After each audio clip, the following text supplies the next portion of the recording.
ข้อยชื่อนาง อายุ23 ปี บ้านข้อยอยู่ต่างแขวง แต่ปัจจุบันข้อยกลับอยู่ที่เวียงจันทน์ จะเฮ็ดเวียกปักหลักปักฐานอยู่ที่นี่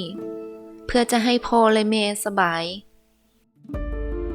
ถ้าหากเราสองเฮ็ดเวียกงานทำที่ดี หาเงินได้หลายๆ พ่อและแม่คือจิสบายกว่านี้ นี่แหละ คือเหตุผลที่ข้อยตัดสินใจมาเฮ็ดเวียกอยู่ในเมืองใหญ่แห่งนี้